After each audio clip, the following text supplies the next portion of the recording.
Gloria a Dios, aleluya. Gloria a nuestro Dios Todopoderoso.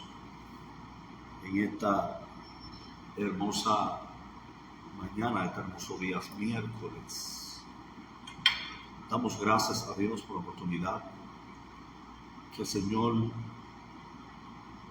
nos regala de un día más de vida, de poder respirar, vivir.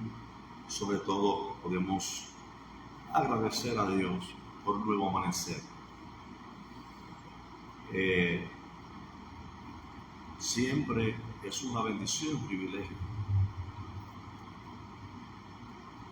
llegar a este espacio, a este programa, abriendo la Escritura. Nos encontramos en Santo Domingo, capital de la República Dominicana, y hoy nosotros hacemos todo lo lunes una transmisión, pero por algunas inconvenientes, lunes no pudimos hacer la transmisión, por otros asuntos que tuvimos que atender, no pudimos transmitir. Eso causó cierto inconveniente, no podemos hacer la transmisión, y queremos hacerla hoy para beneficio de aquellos hermanos que siempre escuchan la transmisión, la ven audiovisual, y estamos estudiando el libro de Mateo. Mateo, un libro muy predicado, conocido, y entramos en el capítulo 17 en el día de hoy. Ya hemos compartido 16 capítulos que tiene el libro de Mateo. De lo que tiene el libro de Mateo hemos compartido 16 de 28 capítulos que tiene. Pero entonces, hoy vamos en el capítulo 17, que le habla y saludo a su hermano Félix Jorge Pérez de la República Dominicana. Estamos en Santo Domingo, capital de la República. Hoy estamos en el capítulo 17 y vamos a hablar de la transfiguración de Jesús. Queremos leer algunos versículos para nosotros poder comenzar. Amén. En Mateo 17:1 dice lo siguiente: 6 días después, Jesús tomó con él a Pedro, a Santiago y a Juan su hermano, y los llevó aparte a un monte alto, y delante de ellos se transfiguró, y su rostro resplandeció como el sol, y su vestido se volvieron blancos como la luz. En esto se le aparecieron Moisés y Elías hablando con él. Entonces Pedro dijo a Jesús: Señor, bueno es que estemos aquí. Si quiere, haré aquí 3 ramadas, una para ti, una para Moisés y otra para Elías. Y estando aún hablando, he aquí una nube de luz los cubrió. Y he aquí una voz de la nube que dijo: Este es mi Hijo amado, el cual tengo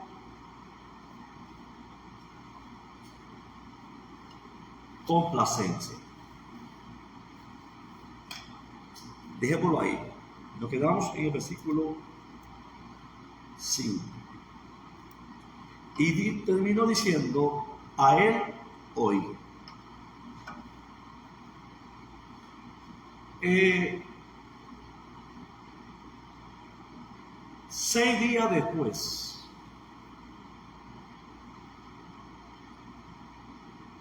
de lo que aconteció en Cesarea de Filipo, ¿verdad? En Cesarea de Filipo, Jesús tuvo una hermosa experiencia. Allí hubo una gran revelación acerca de la deidad de Cristo. Cuando Pedro dice, luego de él preguntarle qué decían la gente, y cada uno puso lo que la gente pensaba acerca de la persona de Jesús. Jesús, luego de escuchar las opiniones de la gente, le pregunta a sus discípulos, y ustedes dicen, ¿quién yo soy? Por lo que Pedro responde, tú eres el Cristo, el Hijo del Dios viviente. Esta declaración marcó un anticipo de lo que sería ya el escenario de sufrimiento donde Jesús iba a entrar a cumplir el rol del siervo sufriente. Entonces, en Cesarea, aquí ahora, luego Cesarea de Filipo, pasando una semana, 6 días. Algunos dicen unas semanas. Yo digo 6 días, no dice el texto.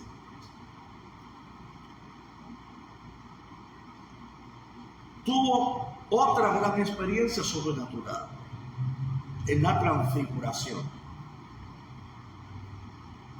Primero,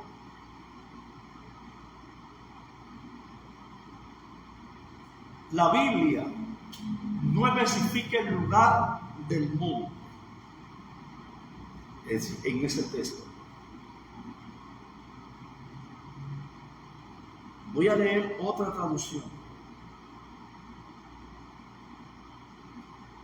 6 días después, Jesús tomó a Pedro, a Jacobo y a Juan su hermano. Esta dice a Santiago, esta dice a Jacobo y a Juan su hermano. Y lo llevó aparte a un monte alto, y se transfiguró delante de ellos, y resplandeció su rostro como el sol, y sus vestidos se hicieron blancos como la luz. Primero, según la tradición católica, esta apariencia, esta experiencia que Jesús tuvo, y esta aparición fue en el monte Tabor, según la tradición católica. Pero dado a la localización de donde se encontraba Jesús y su discípulo, juntamente ante un evento que sucedió en Cesarea de Filipo. Cesarea Marítima y Cesarea de Filipo. Sus localizaciones eran distintas.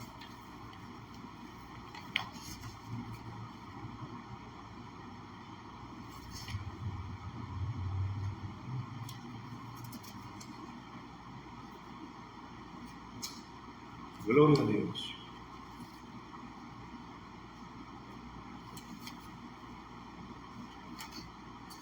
Entonces, los más probables, o lo más que la montaña se refiere al monte Hermón, que se encuentra al norte, hoy es la frontera entre Israel y Siria. En esta ocasión, solamente a Jesús lo acompañan 3 de sus discípulos. Como ya hemos leído en el texto. Esta no era la primera vez que alguien se había transfigurado. No es la primera vez en la Biblia que hay una transfiguración. La transfiguración de Jesús no es la única transfiguración que aparece en la Biblia. Hay un precedente bíblico en Éxodo. Moisés pasó una experiencia similar a la que Cristo pasó en la transfiguración. Lo que sucedió con Moisés en el monte Sinaí es similar a lo que sucede en Mateo 17 en la vida de Jesús.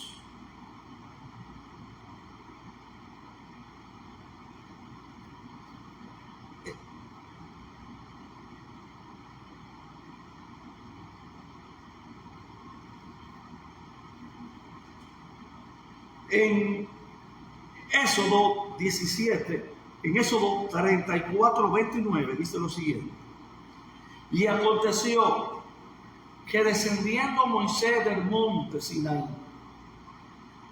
con las 2 tablas del testimonio en sus manos, al descender del monte, no sabía Moisés que la piel de su rostro resplandecía después que hubo hablado con Dios.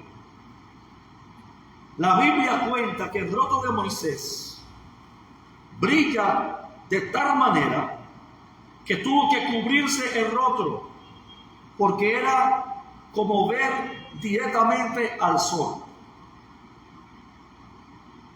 Éxodo capítulo 34, versos 29 a 35. ¿Por qué razón brillaba? La Biblia explica que esto fue resultado de haber estado en la presencia de Dios, de haber estado en la presencia de Dios. El rostro de Moisés reflejaba luz del Señor.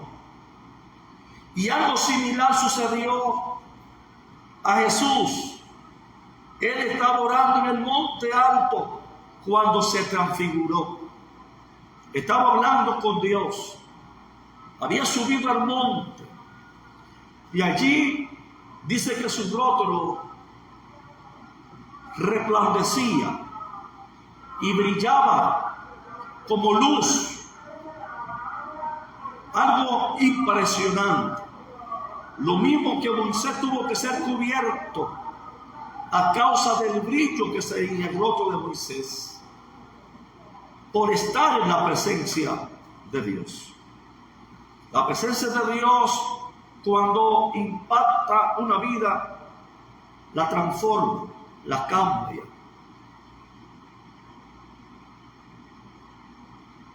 Hay una evidencia que los que estaban junto con ellos, tanto con Moisés como con Jesús, pudieron marcar una diferencia, pudieron ver algo sorprendente y pudieron tener una reacción, porque a Moisés tuvieron que cubrirlo con un manto, la sábana, a causa del brillo que tenía el rostro. Cómo brillaba el rostro de Moisés, cómo lucía esa luz brillante, ese resplandor de la presencia de Dios también en Jesús en la transfiguración. En Lucas capítulo 9, verso 29 dice: entre tanto que oraba, la aparición le parecía de sus rostros se hizo otra vez, y vestidos blancos y resplandecientes. Estaba rodeado de luz de Dios. Se le apareció ante Jesús otros dos hombres muy conocidos en la Biblia, que eran Moisés y Elías. En la escritura, estos dos personajes bíblicos son muy simbólicos, tienen un simbolismo, porque Moisés representa la ley, las instrucciones divinas, la palabra de Dios escrita, que hoy se conoce y hoy se puede leer y estudiar. Mientras que Elías representa a los profetas, la palabra revelada, tanto en la Torá como en los profetas que se encuentran relacionados sobre el rol y el papel que juega o que iba a pasar con el Mesías. Es decir, que Moisés y Elías fueron enviados por Dios para llevar un mensaje a Jesús, tal como lo revela el libro de Lucas, capítulo 9, versos 30 y 31, dice lo siguiente: y he aquí dos varones que hablaban con él, los cuales eran Moisés y Elías, quienes aparecieron rodeados de gloria, y hablaban de su partida, que iba Jesús a cumplir en Jerusalén. Los dos profetas llegaron a hablar con Jesús sobre el plan del Hijo de Dios, que debía cumplir en un cercano futuro.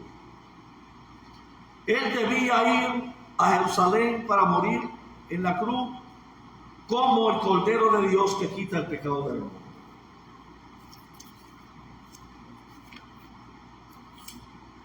Gloria al Señor.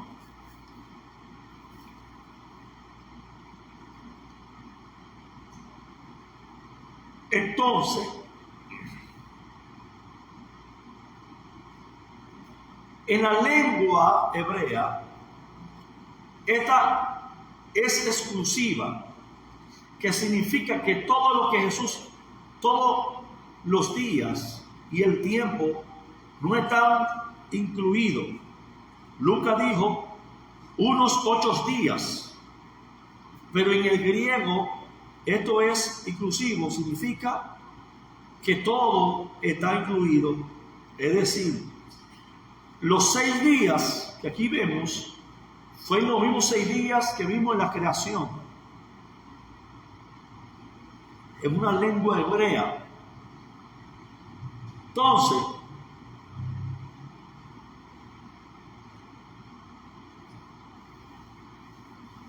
no dice cuál es el monte, sí dice de la reunión que hubieron en el monte. Y creo que esa transfiguración y esa reunión en el monte debe prestar atención. Siempre he dicho, algunos difieren, se necesita la interpretación, se necesita el hermenéutica, se necesita el estudio, para poder entender algunos. ¿Por qué? Porque a nosotros nos llega una traducción lejos del idioma en que se habló y se dijo. Y creo que es importante, porque ese momento de preparación en la vida de Jesús, en esa transfiguración, esa reunión que Jesús tuvo en el monte, que él se encontraba con sus 3 discípulos, se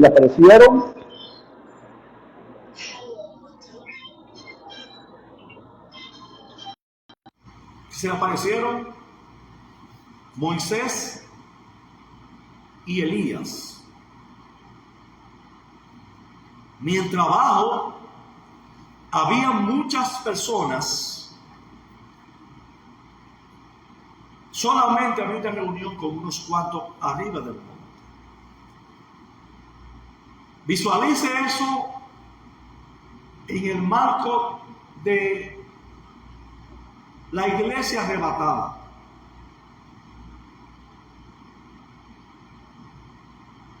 Arriba una reunión, pero abajo hubieron gente que no participaron de la reunión que se hacían arriba. Vamos a reflejar ese momento. Y vamos a ver lo que sucedió. Para no verlo solamente con una simple transfiguración y poder sacar de esta enseñanza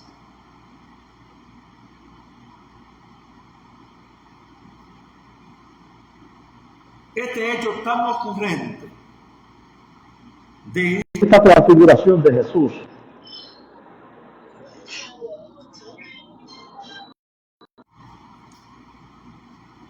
Entonces, en esta transfiguración vimos reacciones. La reacción de Pedro al ver la manifestación. ¿Qué estaba pasando por la mente de Pedro?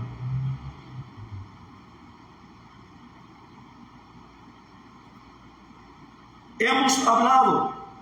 Yo tengo mi estudio de forma que lo hago personal, el momento libre en mi trabajo. Pero quiero decirle,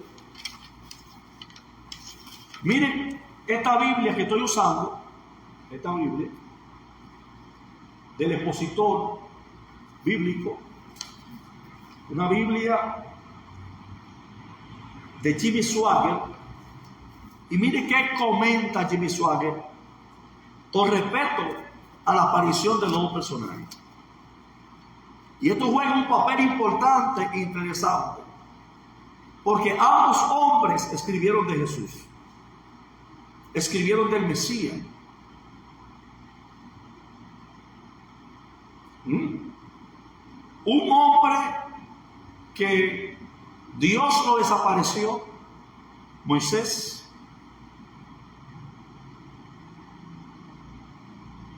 Que hay cosas que tenemos que estudiarlo antes de nosotros predicarlo, que lo estudiamos. Que solamente el libro de Juba, abajo allá en el Nuevo Testamento, habla de la discusión que tuvo el arcángel Miguel por el cuerpo de Moisés. Según muchos han traducido, porque querían idolatrarlo, porque lo tenían como un dios, y Dios escondió el nombre. Entonces, es lo único, por eso se requiere prestar atención y estudiar lo que pasó con Moisés. Elías fue arrebatado al cielo en un torbellino. También un caso que hay que estudiarlo, ya que el mismo Jesús en su palabra dice, hablando con Nicodemo, que nadie subió al cielo sino aquel que descendió del cielo. Además, luego de eso, muchísimos años después,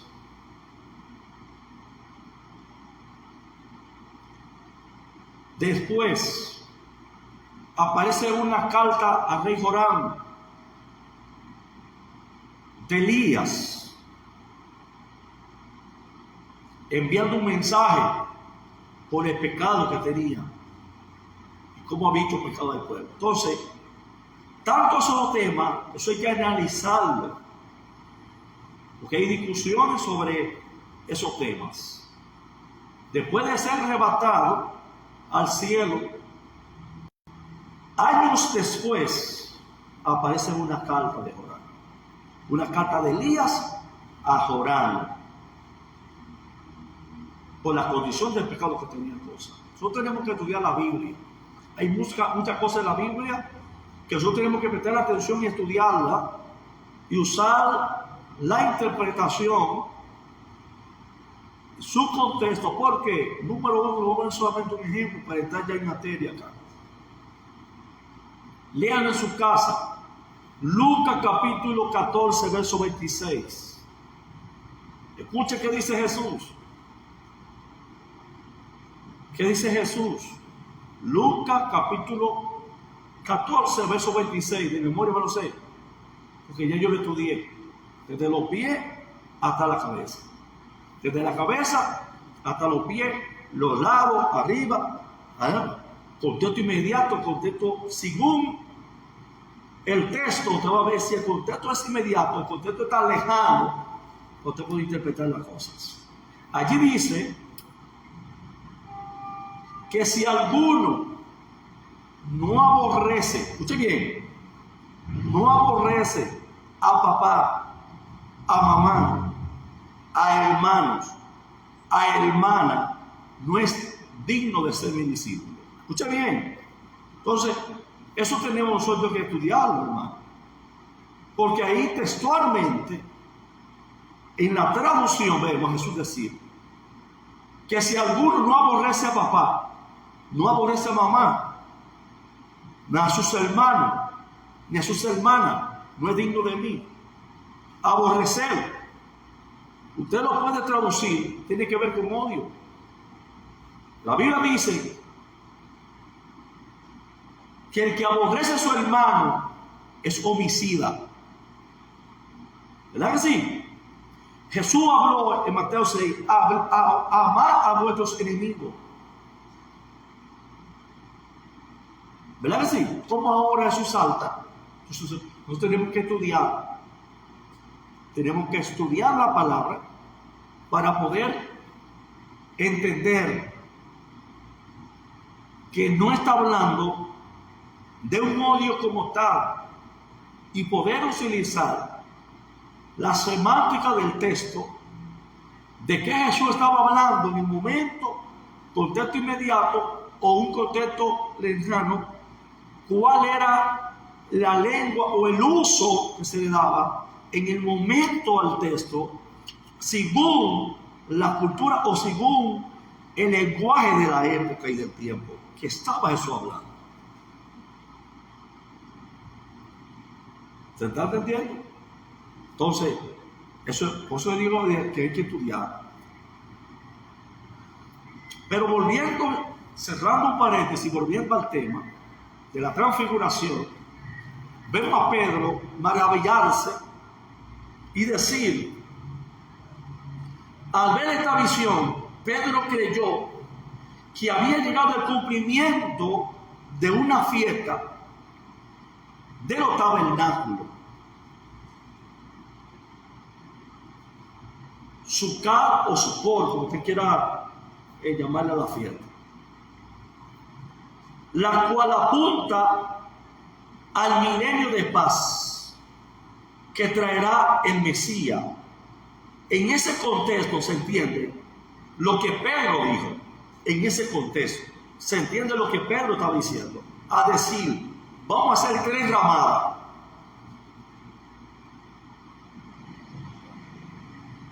Entonces Pedro dijo a Jesús, Señor, bueno es para nosotros que estemos aquí. Si quiere, hagamos 3 enramadas, una para ti, una para Moisés y otra para Elías. En la fiesta de los tabernáculos, el pueblo de Dios estaba instruido, tenía la instrucción a hacer enramadas o tabernáculos, que son habitaciones temporales.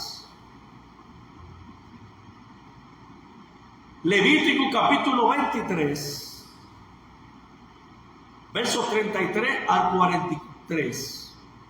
En la tradición judía, cada uno de los 8 días de celebración, eran 8 días que se duraba celebrando, bajo las enramadas, en hebreo significa Sukkot, simbólicamente se invita a ciertos personajes bíblicos a Abraham, a Isaac, a Jacob, José, Moisés, Aarón y David.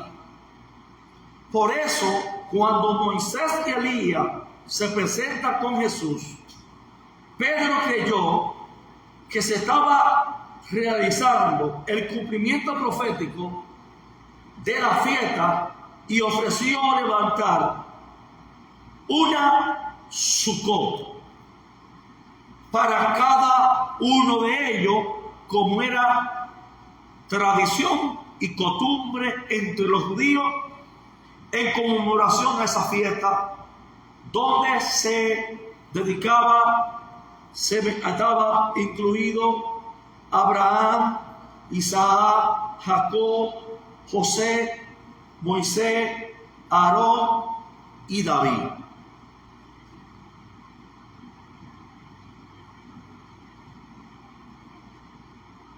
Para profundizar más sobre el tema de la fiesta del tabernáculo, recomiendo leer los siguientes estudios, la esencia de Sucot. Usted lo lea. Pero después se hizo evidente que esa no era la ocasión del cumplimiento, la cual ahora entendemos que será en su segunda venida. En ese momento, la voz del Padre se dejó oír. ¿Para qué? Para aclarar el pensamiento de Pedro, porque no era el momento de los tabernáculos que tiene que ver con el milenio, que tiene que ver con la paz. Un año, el milenio, que viene en la segunda venida de Cristo. El mismo Padre Celestial dio testimonio.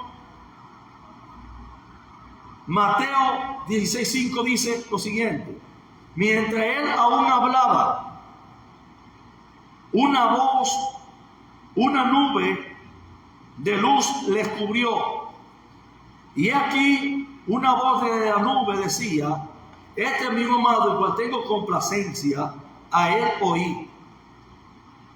Mateo 16:5.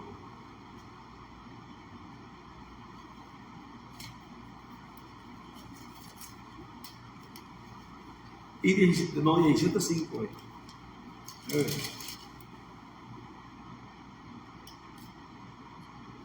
Sí.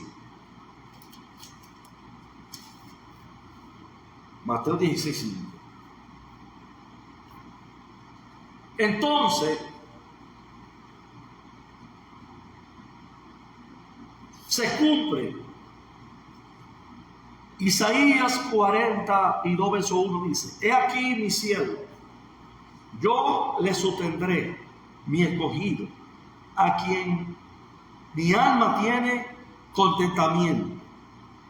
Ha puesto sobre él mi espíritu. Él traerá justicia a las naciones. Los discípulos reaccionaron como los israelitas cuando oyeron la voz de Dios que hablaba con Moisés en el Sinaí, en Éxodo capítulo 20, versos 18 al 20.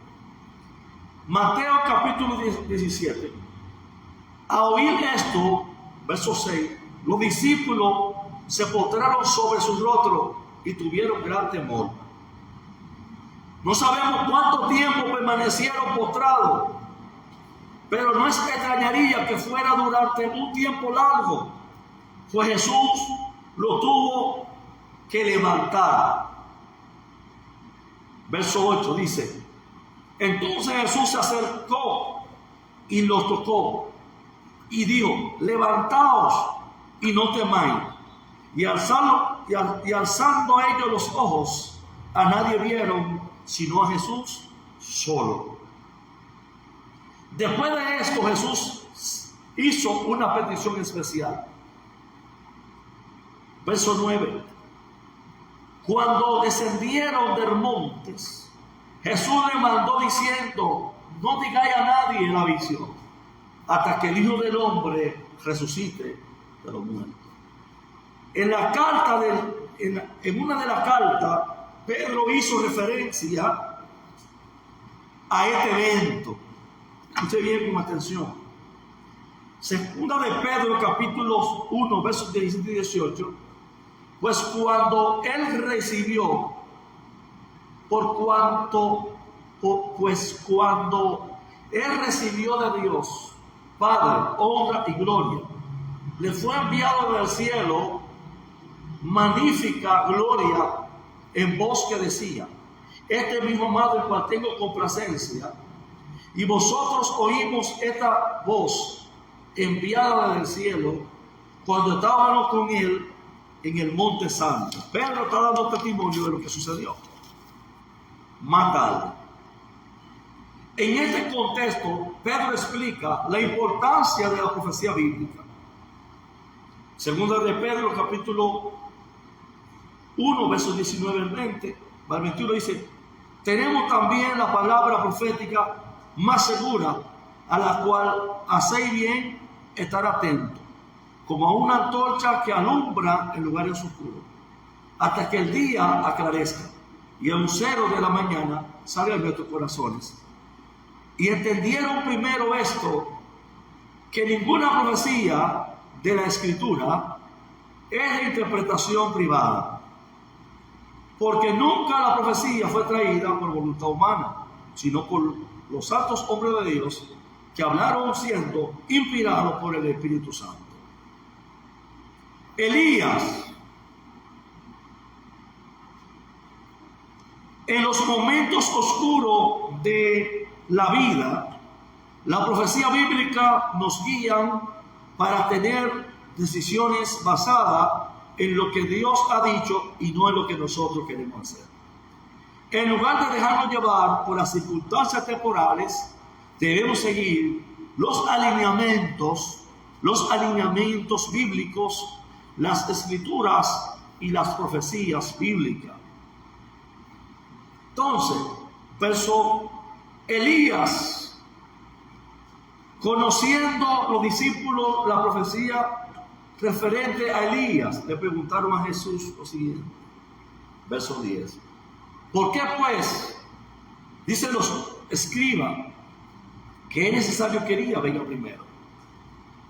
Esto no era algo que se inventaron los escribas, sino que ellos enseñaban basado en la profecía de Malaquías, capítulo 3, verso 1, que dice: he aquí, yo envío un mensajero, el cual preparará el camino delante de mí, y vendrá súbitamente a su templo el Señor, a quien vosotros buscáis, y el ángel del pacto, a quien deseáis vosotros, he aquí viene, ha dicho Jehová de los ejércitos. Y al siguiente capítulo, Malaquías identificó quién era este mensajero. He aquí, yo envío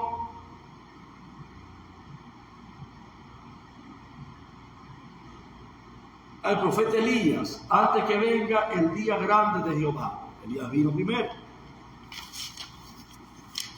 Por tanto, los rabinos esperaban a Elías antes del Mesías.